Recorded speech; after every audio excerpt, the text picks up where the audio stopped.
Hello, good morning everybody and good evening. We are now preparing for, we are working in the Royal Caribbean Company. So this is calling now, we are making empanada, apple empanada. So this is after cold become everything baking. Need to garnish. This is calling garnish, icing. So I am preparing this one. So now we can Ano na, okay lang. Salamat daw. Ito, empanada ito, nilalagyan ng, what it is called, brother? This is calling for the apple empanada.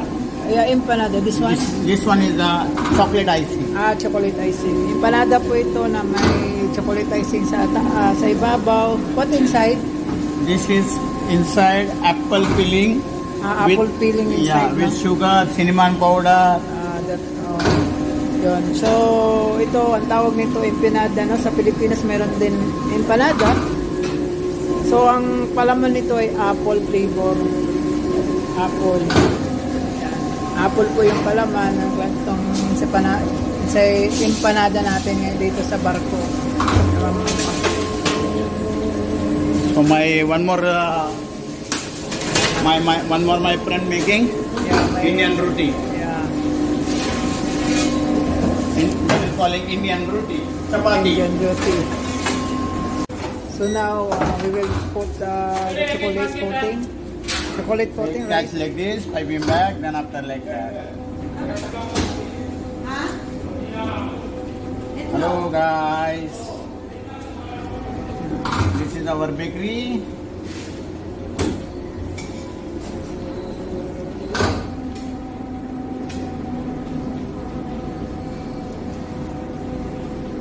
Putting the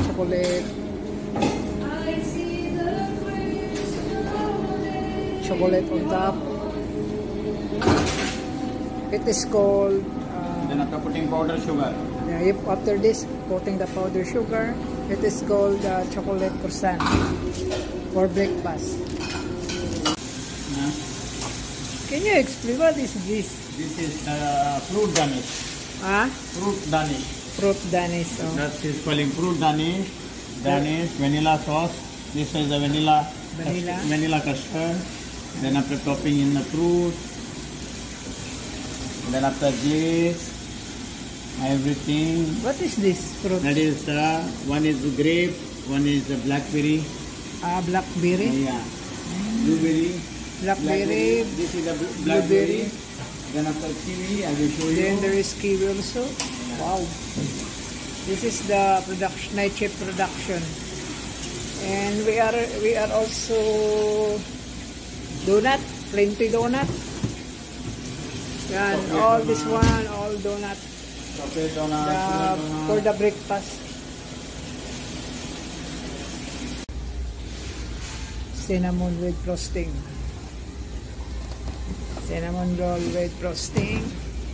And then there is blueberry muffins, bran with oatmeal, bran muffins with oatmeal, and that is. Ngayon, ito po yung biscuit na may toppings po na honey at butter.